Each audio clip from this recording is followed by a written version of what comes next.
My name is Mark. I'm the manager for the Head Nerds.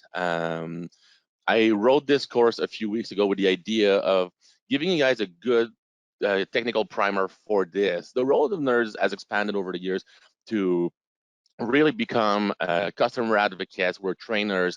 We go to partners like I'm doing right now. I'm visiting someone for a few days. And we really try to find ways to help the wider community. So that is really what the Head Nerds are about. That is what I do as part of managing the group. And I'm happy to be able to deliver this course today. We are doing a second one this afternoon. This afternoon, you will be with Jason as he's going to do the second edition of this course. I have a couple of quick polls. You guys know I love doing polls if you've been to my courses before. So let me launch this. There we go. Let me know what would you like to get out of today's training, just to get me a feel if we're going the right direction. So do you want to see what DNS filter is? You use it and you want to see the best practices? You want to see what DNS filter can do for you? Or does your boss just say, just go to this?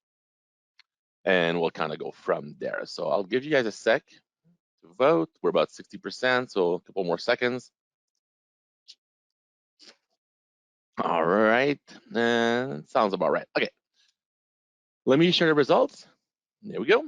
So 38% want to know what DNS filter is. That's totally fine. 15% already use it and want to learn the best practices. 42% want to see what it can do for you. And 4% were told to be here. That's okay. I don't take offense to that. I will do my best to make it interesting, even if you're kind of told to be there.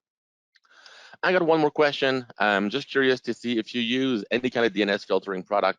This is not a marketing question. This is actually me trying to understand people that come to these webinars, what are their experience levels? Are they using different products? Are they using Umbrella and so on and so on?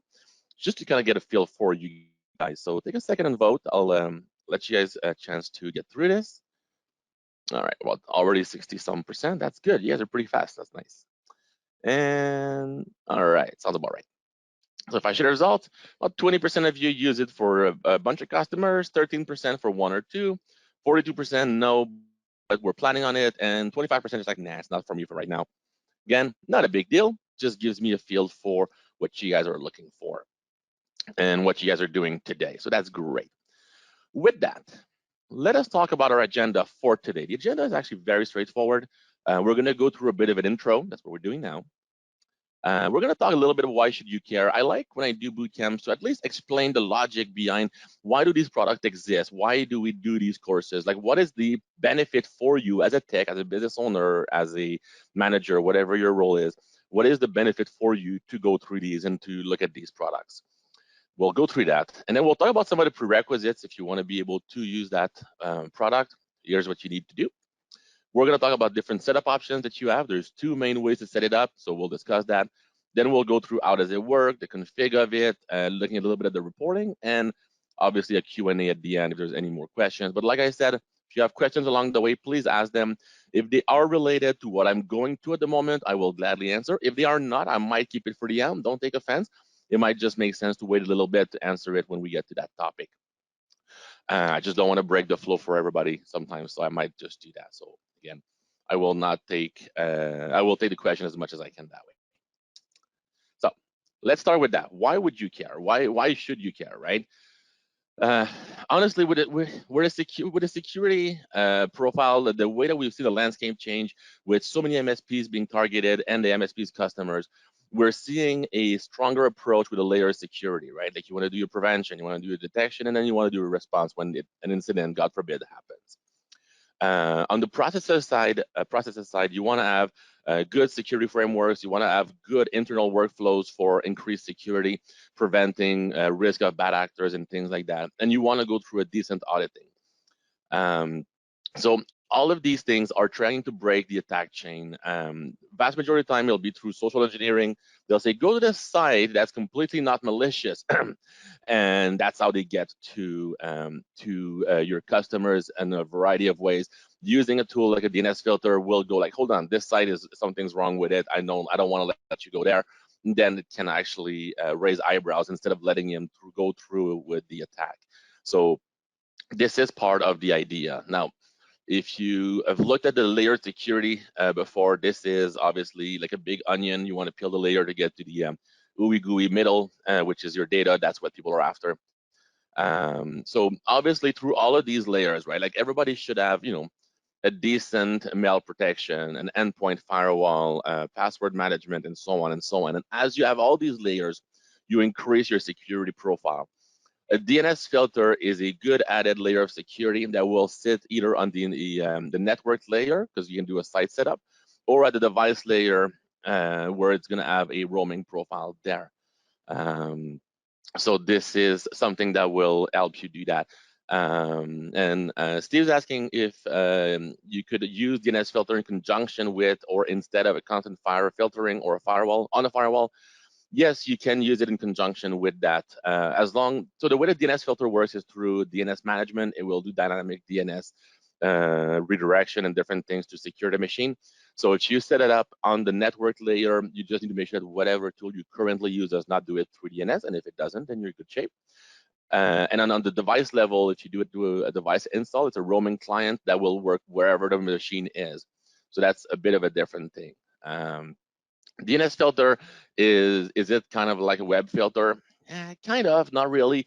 It blocks or redirects sites based on review and a variety of criteria and things like that. It can enforce security, increase security, and things like that. So we'll go through that in a few minutes. But there's quite a few things that DNS filter will do in that layered security approach to make your environment better. Obviously, it's not going to do your patching. It's not going to do your password management. It's not what it's meant for, but it's going to secure the device and it's going to secure the network depending on how you set it up. So those are things that you really want to look for in your security stack. So as far as prerequisites, there's a few, so it's always good to look at those. You do need to have in Central 2021.3 or above, because that is when we introduced that new feature. It just came out this year, so that is why it's in that release. You need to be on that release or more recent to be able to use it. You need licensing. Obviously, it is a paid offering. This is a resell that we do, so you do need to buy that. When you go into the activation of your feature, it will self-activate for a 30-day trial. I'll show you that in a minute. So you do need license for that. You do need outbound 8800 to be open from your central server to the internet.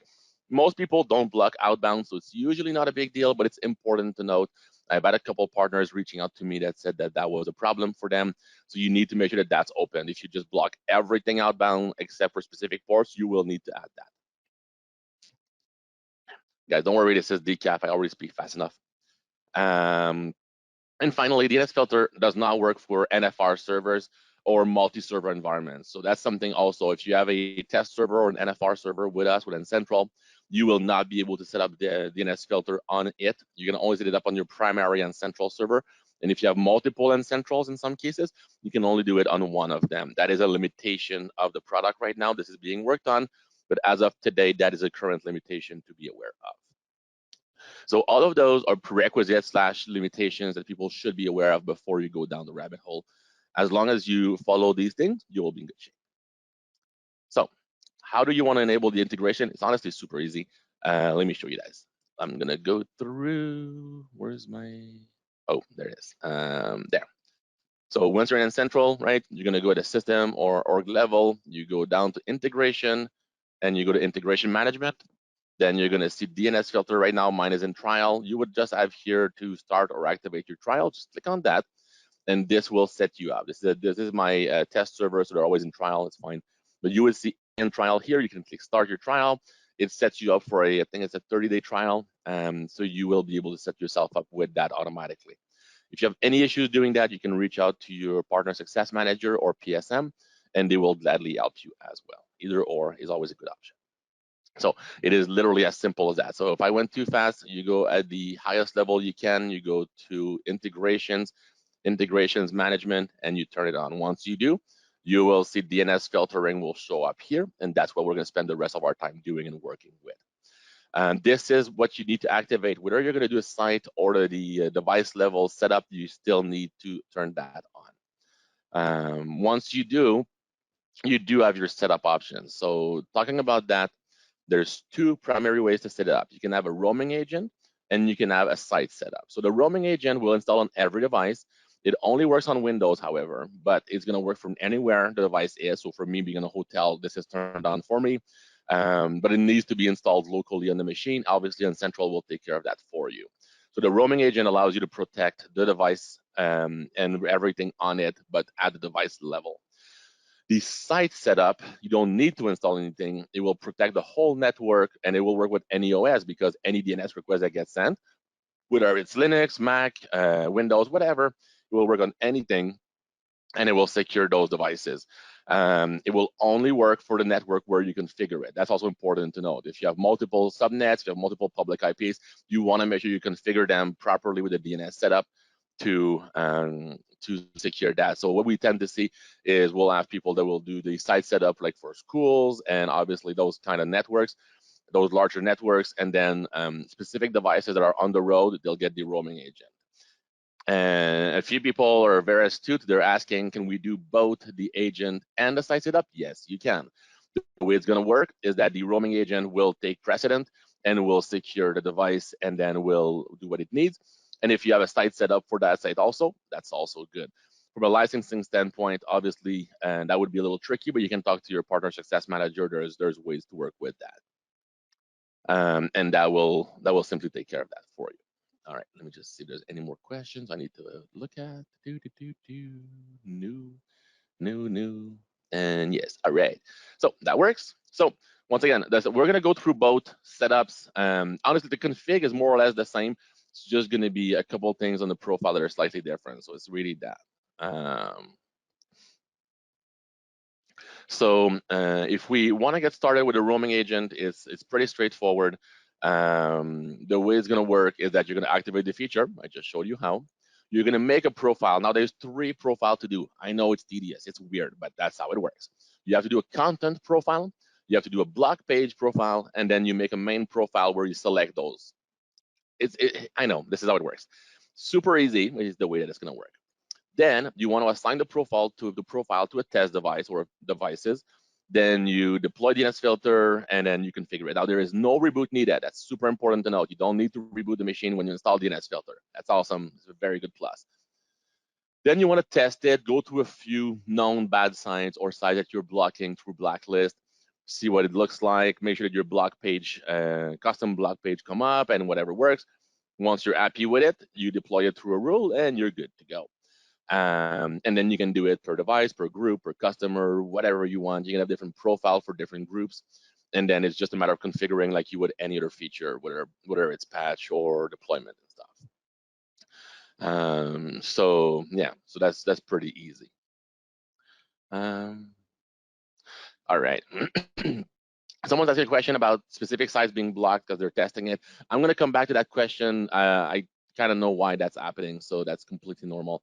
As far as creating these profiles, I would really, really recommend you do everything at the SO or organization level, not customer. To your question, Brian, I would really, really don't recommend you do it at the customer level. Partner I'm visiting this week, he has about 170 customers, 180 customers. You have to do a profile for each, you would likely hate your life. Like, it's going to take a lot of time to just recreate them when you will likely need 3 to 5 profiles, a couple more restrictives for like schools and those kind of environments, a couple pretty standards, and then a couple that are very lax. And that's really what you'll typically need. So usually do it at the SO level and reuse and make your life a lot easier. So let's talk about the content profile settings. There's a lot of settings that you can go through. I'll go through them and explain which ones, what they are, and why. So, that's very important. As I go through this, any changes you do to the content profile is done in real time. So if I go in here and I go to content profile, like here, and I make one and call it bootcamp, whatever, and say save. Now that I do that, the content is the profile's created. Now, if that was in use and I would start to click on stuff, you'll notice there's no save button. This is all real time. If I say, I want to do this, I want to do that, it's immediately saved, and there's no way to undo easily or whatever. It says here saving, right? So the system dynamically will just do the changes you want. So if you're modifying a production profile that's being in use, be very careful, because you're going to have some very angry people. So Very important to note, there's no save for that, it auto saves. All right, so when you start with the content profile, you have your categories. This will block website by categories. And no, we don't have the list of every site for every category. This is not something that they share. However, we can search. So I can do a domain lookup. And if I come here, I can say, I want to see Facebook. Like that, like this. It is part of in their categories, business and social networking. So if I block social networking, it will block Facebook. Under the app aware module, it's under the messaging category, and under application, there's Facebook Messenger. There's no known threats for it, and I can add them to blacklist or whitelist if I wanted to. So the system very easily allows me to see these domains of my choice. I can also say netflix.com.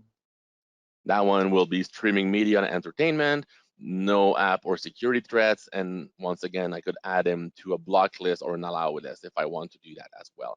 So no, we don't share and we don't get the list of every single website here. This is part of the backend, but you can look up. So if you have an issue because we're like, I can't access this website, come here, do a lookup and you'll know it. You can also use under tools here, domain lookup. They will both do the same thing. So I can go to domain lookup and I can do a search here. This will work just fine. This is the exact same thing. Just we put it into the profile for convenience when you're configuring it if you want to verify a few things. So that is super important. Now what you want to do is say, okay, I don't want any adult content. I don't want anything about this. I don't want, dating and whatever else, right? Like whatever I'm trying to block, you can totally do that. I don't want peer-to-peer and illegal stuff, whatever you want to block, right? So you just choose the categories you would like to block, and then you go from there. The customer calls you like, I'm using this website all the time and it's blocked now, and they get the block page, which we'll see in the block page here. So what you can do, like I said, you can just search, or you can add them to the allow list or the white list, and that will bypass that issue if you choose to do so. You can also give them a password to bypass the block page, but we'll come back to that a little later. So if you look at safe search, so this is going to enforce safe search for all browsers, regardless of the tools they're using in Windows. What we can do is I can say, okay, I want to have safe search enforced for Google, for Bing, for whatever. And what I can also do, which is a little bit aggressive, is I can block it. I can block any search engine that does not support safe search.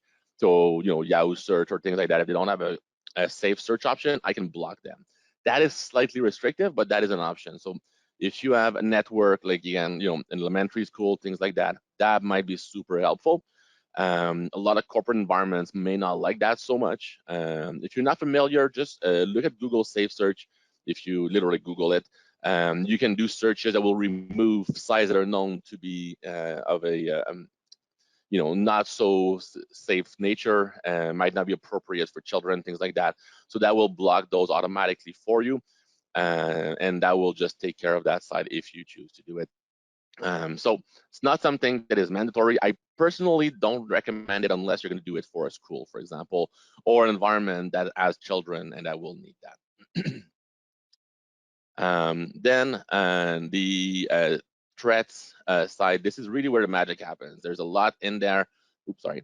There's a lot in there. It will block a lot of the malware and the different things. So if I go to threats here, you can say I want to block botnet sites. I want to block crypto mining. I want to block malware and this and that.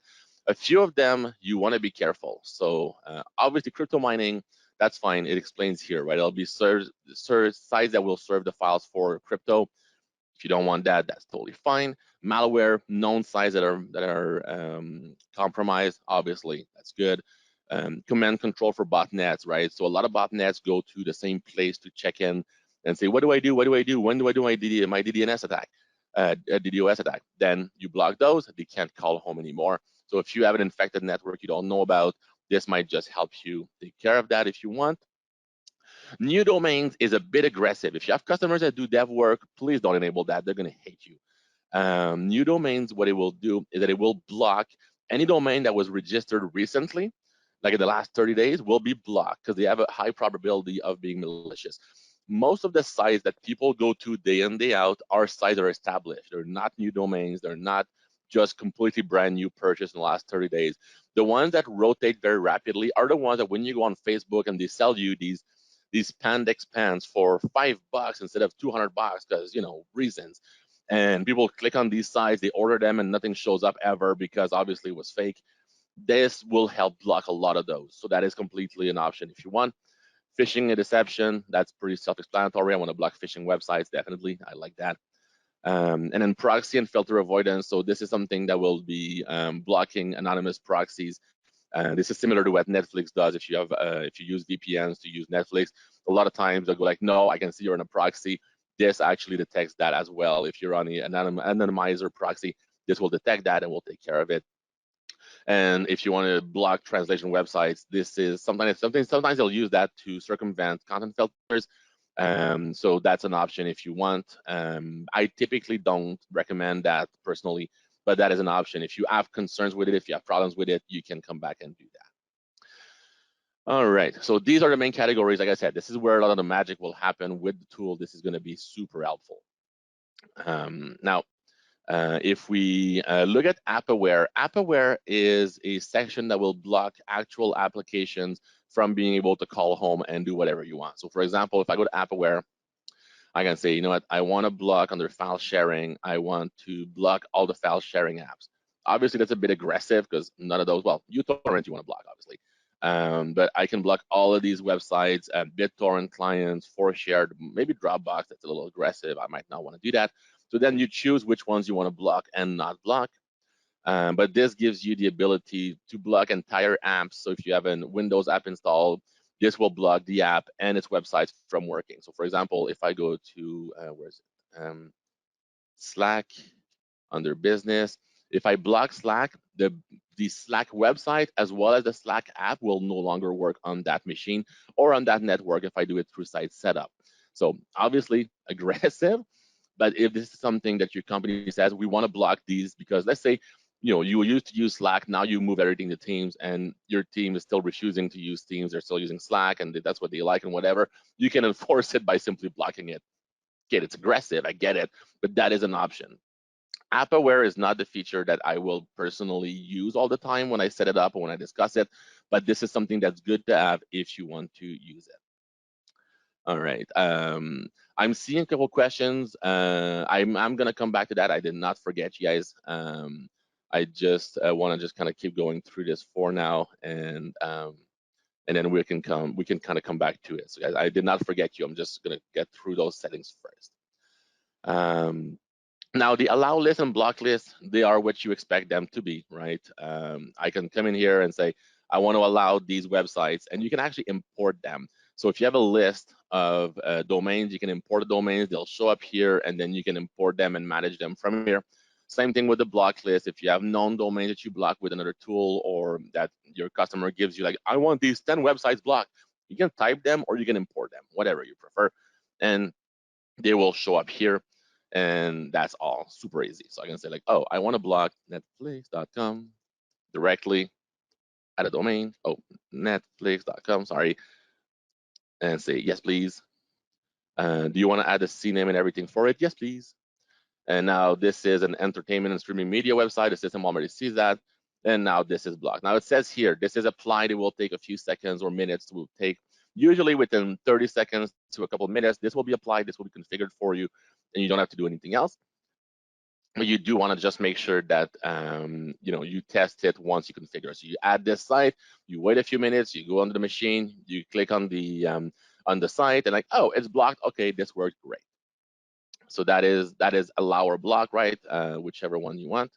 So I'm gonna clean that out. The allow list will basically mean bypass whatever rules I have. So if I come here under the allow list, and I do add Netflix because the customer says, I want to do my Netflix from work because I'm the CEO and screw you guys. You can totally add them to here. This will bypass all of the rules, all the categories and everything else, and will let the customer get to his site. So obviously that is something that you want to be careful with, but that is something that's an option. Now, because I said add all the CNAMEs, it's adding all of that stuff. And that is automated for me. So once again, you may or may not want to do that, but this is something that you have a choice. Actually, there was a question on the AppAware stuff. I'm going to quickly answer. That's actually a good point. Marco was asking, there's going to be more apps in the future. like AnyDesk or other remote control tools? That's actually a very good question.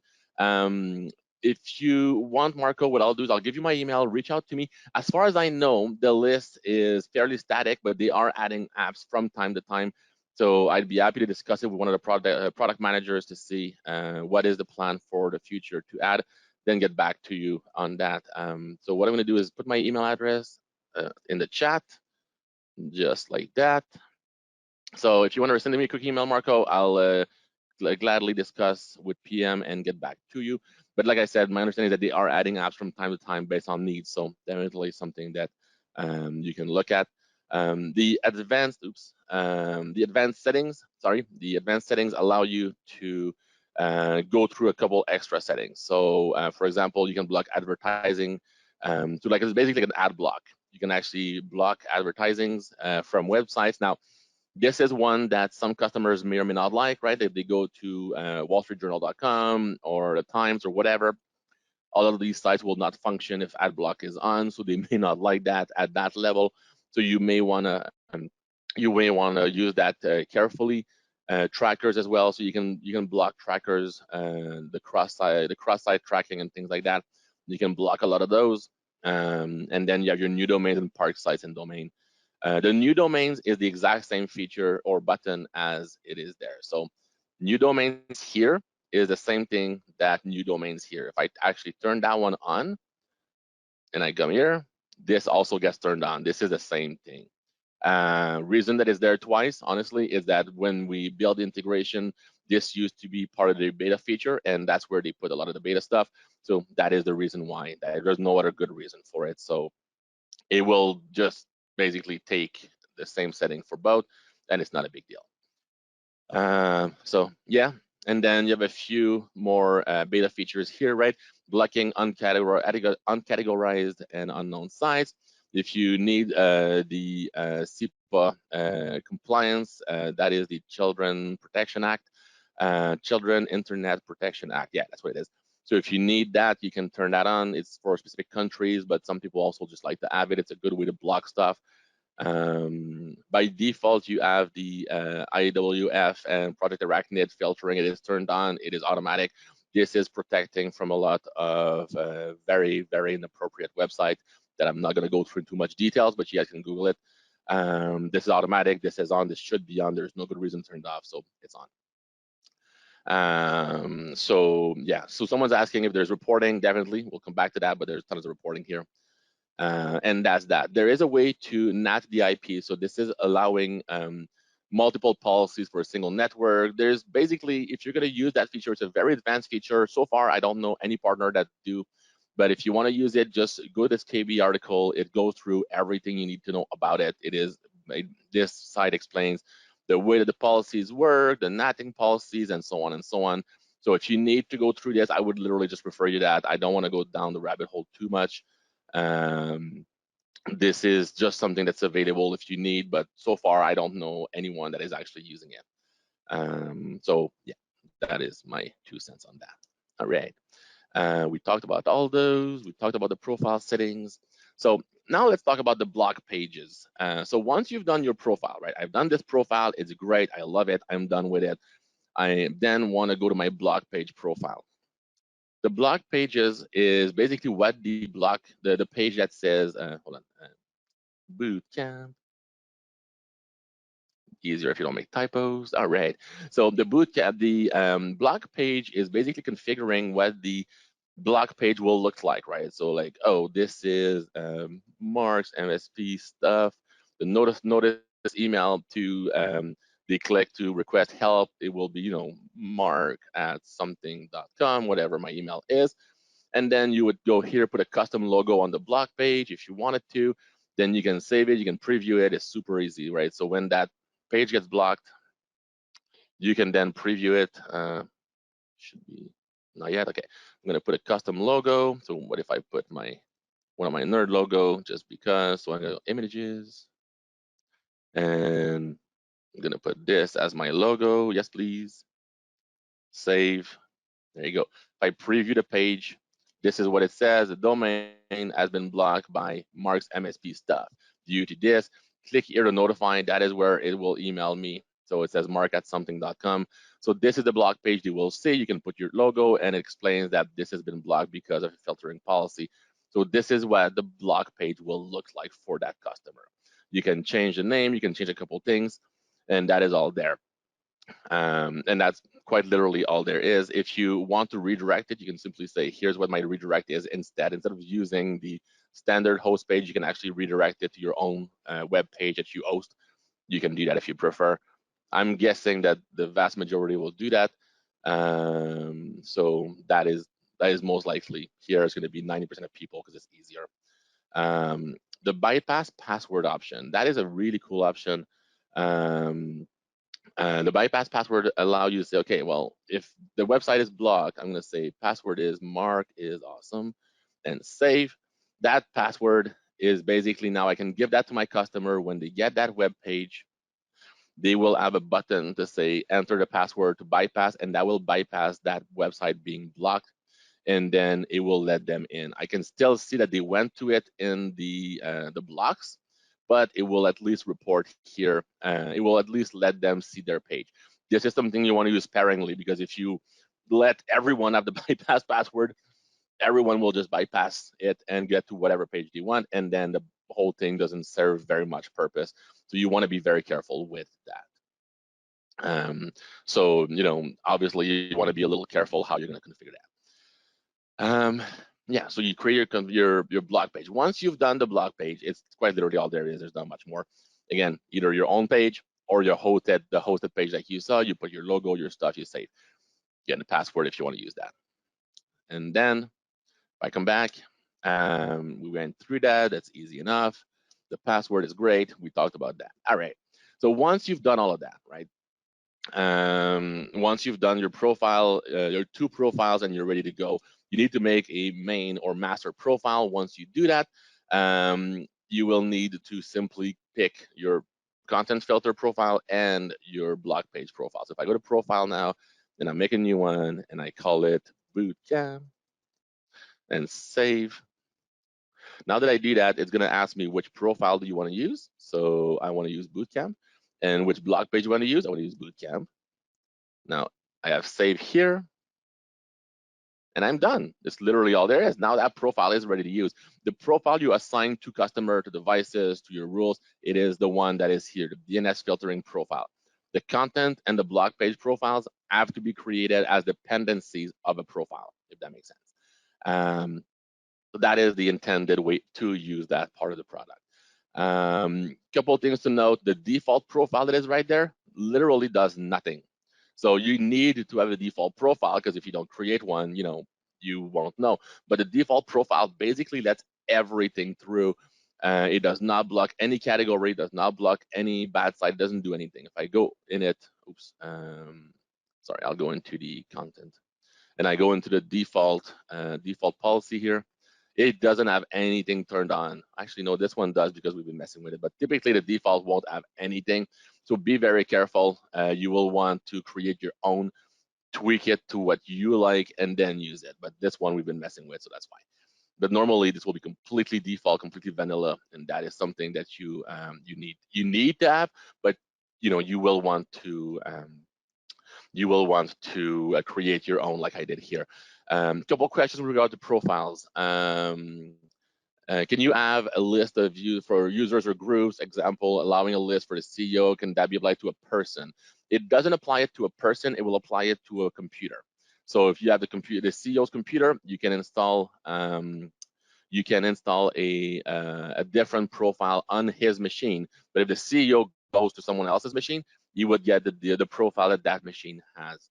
This is because the security is at the machine level, and that is the worst. However, if you're using a site, the site will be applied to everybody, including the CEO. So if you want to have something different for the CEO or for someone else, you will need to have a profile at the roaming agent level for each device. So what most people will they'll have a rule to say everybody gets this rule, and it gets this profile and this config.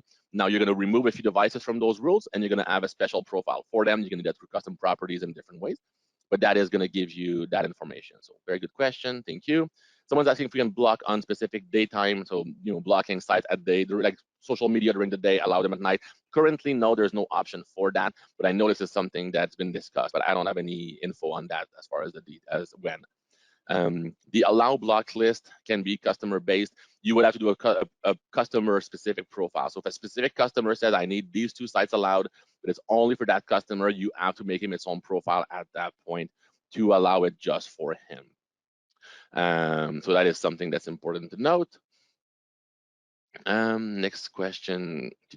Can we do an SO level content block page and main profile? Yeah, we talked about that. Sorry, I forgot. What are your recommendation on how to use DNS filtering using the agent for bring your own devices? Honestly, if you have customers that do bring your own device, I would still install it. For example, if I use my personal laptop for whatever reason, I would install the Central agent, I would install DNS filter, I would install EDR, and I would secure the machine, at least at a basic level, and then charge the end customer for it, or in my case, it's my lab, so it doesn't matter. But for that, I would definitely recommend to install both.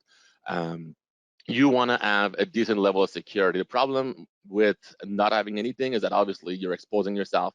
And even if the customer says, I'm not going to use my personal laptop for anything, they often do. So if you have a bring your own device scenario, I would definitely at least install your minimum security posture, which would be your EDR, which would be your agent, and would be, and making sure patching gets done, making sure that you have DNS filter on and all these things. That will at least give you a minimum level of security. Even though it's their device, you as the MSP and the company that you serve are responsible for the security posture. If that device gets hacked and that device hacks the customer's network, you are still on the hook because you're responsible for the network. You want to make sure you install this. I would really recommend that you do that. So we talked about the reporting. We'll come back to that. Does DNS filter require a pro license agent? No, you can do it with essentials. It's just like AV or EDR. You can turn on EDR or AV or DNS filter on an essential. Good question though, Simon. Thank you. If the local agent is on a laptop and you're connected to the VPN in the office, will the agents enforce it? Yes. So if you have a roaming agent and you have the site, the roaming agent will take precedence. So if you have a CEO's machine and he has his own profile and you also have sites set up for the whole site, the site will apply to everybody else, and the CEO with his own roaming agent will apply to him. So you can have both. Or if he's working from home and on VPN, you will still be using the roaming agent security posture and not the site. So very good question, but very important. Someone is saying, when will the product support DNS category exception via AD groups? I don't have that information. I don't think that it's in the short-term plans, but I'm sure it's going to be something that's going to be looked at. So Josh, if you could send me a quick email, I will gladly discuss that and get you a better answer after. But as far as I know, there's nothing short-term planned for this piece. And I'm saying as far as I know, because there could be, I may just not be aware of it. So that's fine. And Brian's asking if I can edit the default policy. Yeah, you can. You saw that someone did in our case. I don't recommend it. I would really recommend you make profiles, you name them what they are, and you have, like, my default security posture, my more lax security posture, and so on. I would really personally not touch default. I would completely use my custom ones all the time. That would be my preference. All right, final question. How resource intensive is DNS filtering while you're running it on a client site? Honestly, it's very noticeable. So if you do it at the site level, there's no resource because it's just a DNS forwarding, doesn't matter. If you do it with the roaming agent, it's not noticeable. It is incredibly lightweight. The only part that they may notice is if you enable the, it was under content filters, and let's go into here. There was a feature that says if I don't know the site, where is it? I don't remember where it's at. I think it's under extra. I don't remember. I think it's that one, blocking uncategorized unknown sites. This will do a search before it blocks it. It will do like a read of the page. It will take the page a little bit longer to load. So the customer may have the impression that something is slow, but that is not because it is. It will just wait and do a check. So that is really what that means. That is really what it will do. But man, I wouldn't worry about it. Performance-wise, it's not noticeable. It is incredibly lightweight. If you've used Cisco Umbrella and other DNS filter tools, it's the same. It's just a DNS reforwarding. and management. So it's super, super lightweight. All right. So we talked about that. Now, let's talk about doing the site level deployment. The site deployment works slightly differently, nothing dramatic, but it works a little bit differently. So let's go through it a little bit. So to set it up, it's very similar at the beginning. You activate the feature, duh. You create a profile. So your content profile, your blog page, and your main profile, you assign them all. It's nice, it's easy. Once you've done that, you're going to go to the customer or site level and create a site profile. So this one you have to do per customer because you have to configure the DNS and the IP of the customer information. So if when you do that, you will enter information and everything you need, and then you're going to configure the customer's firewall to point to the DNS that you want based on what it says here, and it's going to re-forward you. So let's take a quick look at doing so. The way it works, you're going to do your profile. You know what? I'll just show you. I would go to one of my customers, so I'll go to my Marky Mark's Flying Circus because why not? And what I would do is I would have here sites, and I already have my profiles. So doing a site setup at the customer level or site level will still let you use profiles that are at the SO level. For example, if I add a site and I call it bootcamp, like that. Now that I do that, it still lets me pick my bootcamp profile that I did at the SO level earlier today. It still shows me all the other ones that I have. So I'm gonna say pick my bootcamp profile. So it still lets you do all of that. Now it wants the IP names and host names of your network. You can say, no, I want to do the current IP that I have right here. That's the one, great. I can also do it through DNS. There's a little bit of information on what to put in and what to use. It's all the online help. It's super easy. But you need to put this. Once you do, I do save. Now this is configured and it's ready to go. It says here, change your firewall to point to these DNS resolver. Primary, secondary is what I would usually do. And now it's gonna use a public IP to select, oh, this is the profile to apply. Apply this profile, do the security and everything else that you need. So that means that you do need to create a site profile like I did. And then you need to configure your firewall or your DHCP to point to these DNS forwarders instead of the internal ones.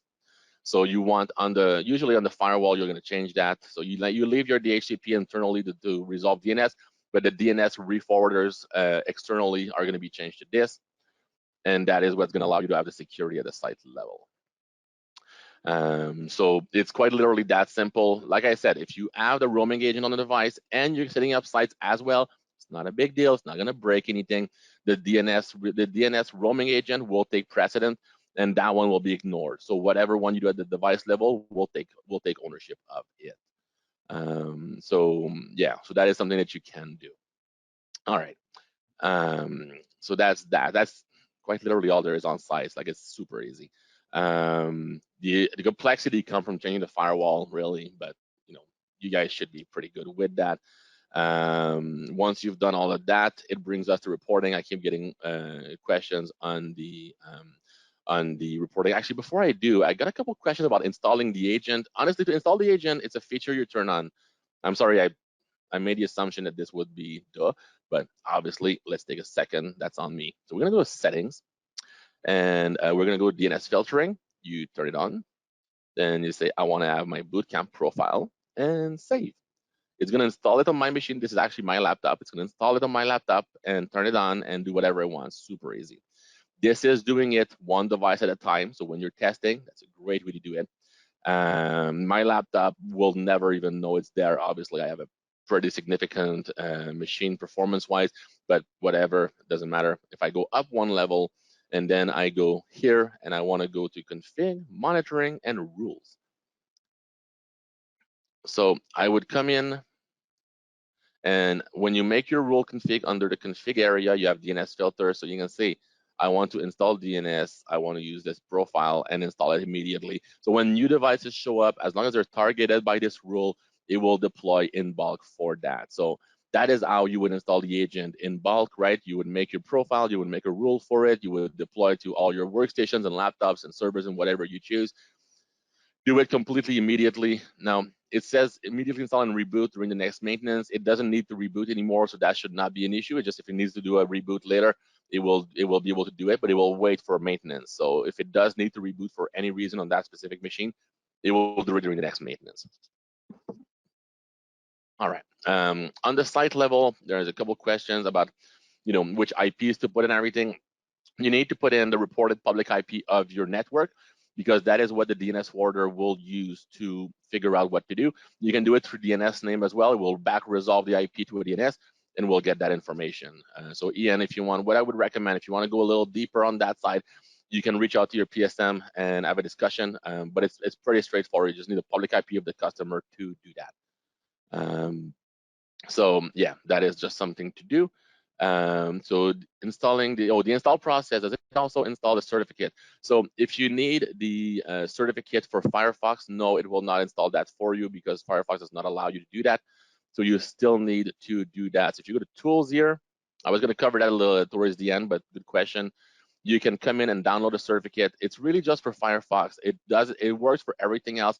But for Firefox, you have to go through all these setups. But you can download the cert. We have you can run this command and install it. So this does not do it completely automatically. You have to do that. Good question. I completely forgot to cover that. You're right. All right, let's take a look on the reporting side now. If I go to reporting, I can go to requests, and I can see basically all the requests that has been done over time, how many roaming clients I have, right, for my network, for my customer. I can see the site request, the roaming client, and everything, and I see just basically a big number of everything. Then, if I want to see a number of queries per second, I can come in here and see the amount of traffic and requests that we get overall. Now, this is just global, obviously.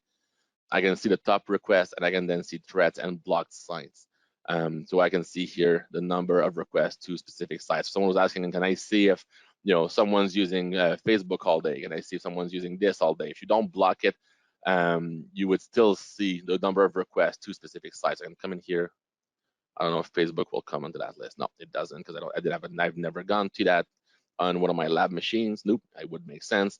But you can search for whichever sites, and you can see which ones are the most common ones. You can see it's lab devices, so it's like a RMM agent, backup agent, Bitdefender, and so on. It's just basic stuff in my case. And then, it's all different categories. So I can then say I only want to see it for a specific location or specific customer, whichever one I want. And I can filter down at whichever level I want, which is kind of nice. So it's just going to be a matter of coming in here, taking a look at what you need, having a discussion with your customers, and seeing. On the threat side, you can see what threats have been blocked. So when the customer calls and has any issues, you can see if anything's been blocked. Now, in my case, we're pretty straightforward. We haven't blocked anything, so we haven't needed to block anything. So there's nothing, but if there is, you would just see that. So that would show that. As far as how far the data goes, as far as I know, it keeps 60 days going backwards, but I would have to verify that if it goes longer. My understanding is that it keeps 60 days of back data. So that is the ability to do that from here. So let me see if I have other questions. Someone's talking about if I can report on a specific individual instead of a specific instead of a specific customer. I don't think so, because all the reporting I've done so far has always been on the overall level. I would have to look into that. I don't believe you can do it for a specific person. It's always by organization. So it's always going to be at the site level that we're going to report on that. And then as far as getting the data dumped, as of today, you cannot. Good question, David. You cannot get a raw dump of all the blocks and all the sites and requests. The system does not allow to dump that today. This is really meant to be a proactive solution to manage and set and forget type of deal to secure the environment, and just add a layer to that big security onion we saw earlier. It's not meant as I'm going to spend all day seeing what people do, right? Because that's not really where it came from. But you can get a lot of that data from here, because you can go like, oh, well, at that site, we see all these requests. Okay, let's have a chat with a customer, maybe block it, maybe, this and that. So that is really the intent there. All right, let me see if I'm missing any questions that I forgot. Is the reporting data exposed to the API? Not currently. That's why I was saying there's no way to get the raw data out. You would have to get it from the UI. Someone's saying, if we're using a different EDR solution, do we have a list of exclusion that we would need to put in place to allow for this to work properly? We have not seen any conflict with EDR solutions. If you want, you can definitely try it and test it, David, with your specific one. And if you have any issues, then let us know. But I have not seen any kind of issues with EDR solutions so far, knock on wood. So good question there. On the AD stuff, we talked about it earlier, Josh. I think that's good. And then someone is saying, is there a service for checking the DNS is currently set? You can imagine there's a way of circumventing it. There's not really a way of circumventing it, right? So if your customers are going to try to circumvent what you've done, they will typically do it with website anonymizer, things like that, which if you go into here, you can enable proxy and filter avoidance. So that would be one to enable to prevent your customers from doing that. Other than that, there's no real other way to let them change anything on their network. So they would not be able to bypass that. If they have the roaming agent installed, there's no way to bypass because the roaming agent controls the behavior. If you do a site setup, there's really no other way unless they have their own machine and manually set their DNS to something else. But they would have to really know what they're doing, and they would have to know that you're blocking through DNS, which not everybody would either. But that's a very good question. Appreciate that. So yeah, so we talked about that. We talked about tools. So on the tool side, I kind of talked about it a little bit here. You have your SSL cert that you will want to download if you need so. You have the query log if you want to see. Come in here, and I can say, okay, well, show me the default site, and then well, actually, you can see it by user here, but it's only a query log. So I could say, show me last 3 days. There's still no data, darn it. I was hoping to show it here, but it doesn't have any data. I need to have it on my machine so that I can have always good data. But you can actually do queries here on specific users, and no, there's no way to export it. You can just see it, and then you can screenshot or copy paste if you need. But that is something that you can look at. And then finally, DNS domain lookup. We looked at that earlier. You have the ability to come here, and you can look for specific domains and see where they fall. So if a customer calls, I can't hit that domain, I'm having an issue, you would use that to look as like, oh yeah, it's in that category, let's exclude it, let's do this, let's do that. Johnny's asking when is going to be added to the RMM platform, enable RMM and not in central. I don't have a date for that. I know it is being looked into and worked on, but I don't have any kind of date whatsoever. I would not expect it realistically until Q3 or Q4 personally, based on what I know, but I don't have any kind of date I can give you at this time. Yeah, so if you have any more questions for me, guys, if I have forgot anything, let me know. Thank you, David. Thank you, Simon. If you guys have any last minute questions, we have about 4 minutes left, and we'll kind of go from there. Yeah, so David, send me an email if you want to get a screenshot of that. I'll send you something for sure. You have my email in the chat, so grab that, email me. Or actually, you can just reply. I sent an email to everybody earlier. Just email me directly. I'll gladly reply to you. And that's it. I'm not seeing any more questions, guys. So thank you so very much for your time this morning. This was super fun. This was my first time doing it, so a little rocky, but we got through this. Hopefully this was helpful. This was informative. Again, that was the idea. So with that, I will let you go. Have a wonderful rest of your day, and we'll talk to you in the next course. Thanks, guys.